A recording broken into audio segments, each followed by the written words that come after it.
If Americans actually listened to the veterans that they claim to respect so much, their attitude would change. But the thing is, Americans want to honor the veterans in like a very cursory way, putting a yellow sticker on their car, having a little parade or welcome back. But they don't want to honor the veterans by really listening to what they have to say.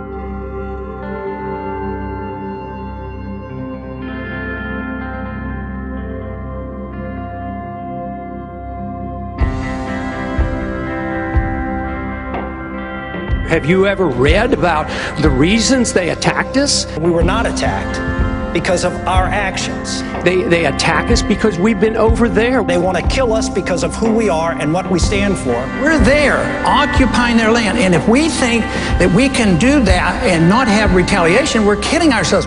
That kind of isolationism, sir, is what caused World War II. It's an extraordinary statement of someone who lived through the attack of September 11, that we invited the attack. I believe very sincerely that the CIA is correct when they teach and talk about blowback.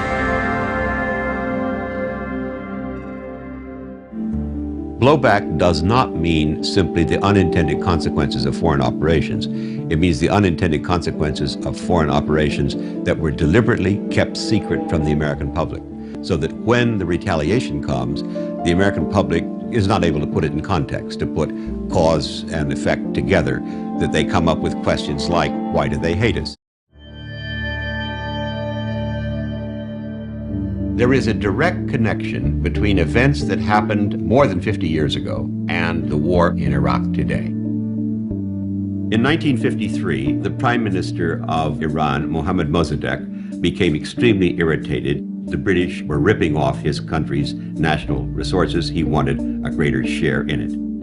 The British came to the new President Eisenhower and asked for help on this. Eisenhower very conveniently declared Mossadegh to be a communist, and we then set the CIA to overthrow him. 3 days of bloody rioting culminating in a military coup. The result was we brought the Shah to power, and he created an extremely repressive regime that within 20 years had led to a revolution against him. The Ayatollah Khomeini creates a government that is violently anti-American. For Americans shot up the hills. Khomeini said, quote, I pray to God to cut the hands off all those foreign advisors. In the after-action report by the CIA on what they had done in Iran in 1953, they said, we're going to get some blowback from this. We then made a puppet out of Saddam Hussein in Iraq, who was a friend of ours. He was an asset in the CIA's computers. We did so because he was anti-Iranian. He was very fearful that the revolution in Iran would spread into his country. He therefore went to war with Iran. The war was extremely bloody, went on throughout the 1980s. Unfortunately for Saddam Hussein, he began to lose the war. At that point, in comes the United States in the form of Donald Rumsfeld, sent to Saddam Hussein by President Reagan to tell him, we will supply you with intelligence, we will supply you with the weapons you may need through covert means. It is why cynics in Washington say, we know Saddam Hussein had weapons of mass destruction, we have the receipts. This is what we mean by blowback. He remained a friend of ours right up to his invasion in the summer of 1990 of Kuwait. We became alarmed when he invaded Kuwait that he could also go on and invade Saudi Arabia itself. The largest reserves of oil on earth. We stationed troops in Saudi Arabia. It was a mistake in every sense of the term. Remember, Osama bin Laden had said, I resent the government of Saudi Arabia for using Americans to defend Saudi Arabia against Iraq. At that point, we began to fear that we were going to lose our position in Saudi Arabia. Well, the second largest source of proven reserves on earth are in Iraq. This leads us now to demonize our previous ally and to prepare the American public for the thought that we must take him out.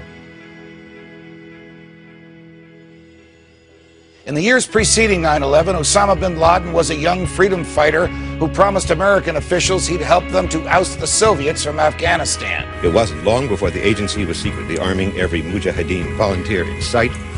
The American Stinger anti-aircraft missile, the weapon most credited with giving the Mujahideen an edge in the war.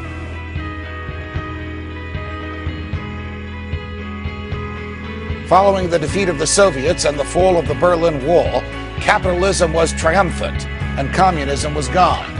But in 1991, when the United States invaded Iraq for the first time, we established military bases in a land revered by Islam.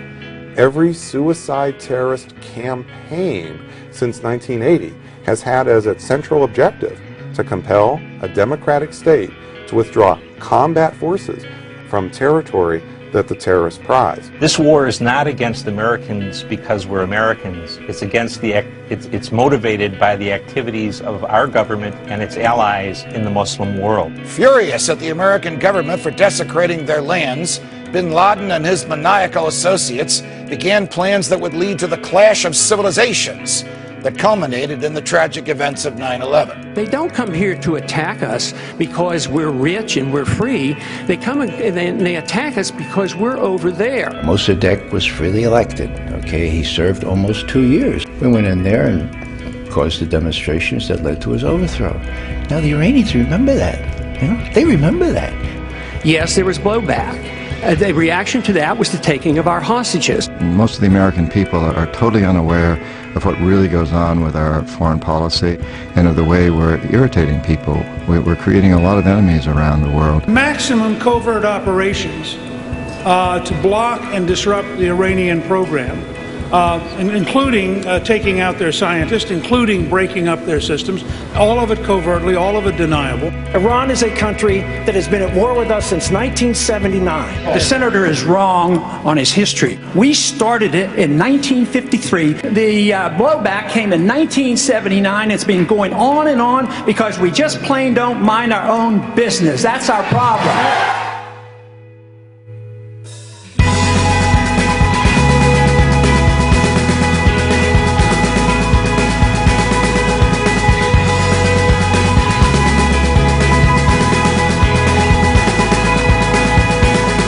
Spend $1.5 trillion overseas in wars that we don't need to be in, and we need to cut there, and then put this money back into our economy here. We would profit from getting out of most of these places. The threats would actually recede because our very presence in many places is unwanted.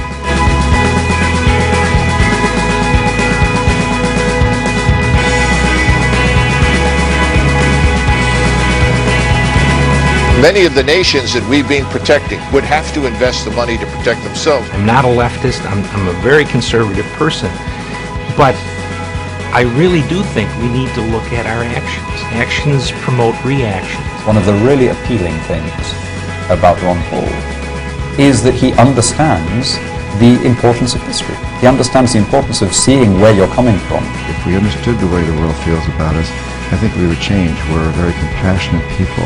We, as a group, now have a greater moral responsibility to act than those who live in ignorance. Once you become knowledgeable, you have an obligation to do something about it.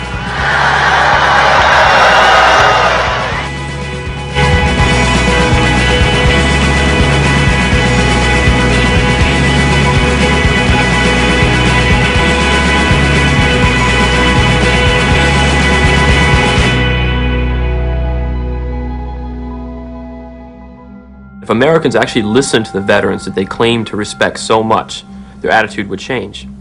But the thing is, Americans want to honor the veterans in like a very cursory way, you know, putting a yellow sticker on their car, having a little parade or welcome back. But they don't want to honor the veterans by really like listening to what they have to say. When I came back, you know, after my first appointment in 2007, I was really excited to see this guy in the presidential debates by the name of Ron Paul. He talked about an idea called blowback, which was that our foreign policy has repercussions. It means a lot to go out and defend our country and make those sacrifices, and it's not something that should be taken lightly. I support Ron Paul because I believe he's the only candidate with the fortitude to actually stand by the Constitution. In 1999, my desire to defend the Constitution and fight for my country motivated me to join the United States Army. In 2011, that same desire motivated me to leave the Army. And now that desire motivates me to support the only presidential candidate who will truly defend the Constitution. When you sign up for the military and you sign the dotted line, you're there to defend America and the Constitution, and Ron Paul is the only person that's been doing that for a while now. I support Ron Paul because he would take our troops out of harm's way. We only have those rights that we are willing to defend. And I think Ron Paul understands that. He has so many of us standing with him. His calls to bring the troops home should be taken very seriously. They can no longer use this rhetoric of support the troops, because what the troops are telling you, both in Iraq and those who return, is that they don't want any part of this. They want to come home. Ron Paul will restore America. He will restore the Constitution, and he will truly support the troops by bringing them home to defend this country. Our campaign got more money from the troops than all the other candidates put together.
Don't get involved in these wars and just bring our troops home.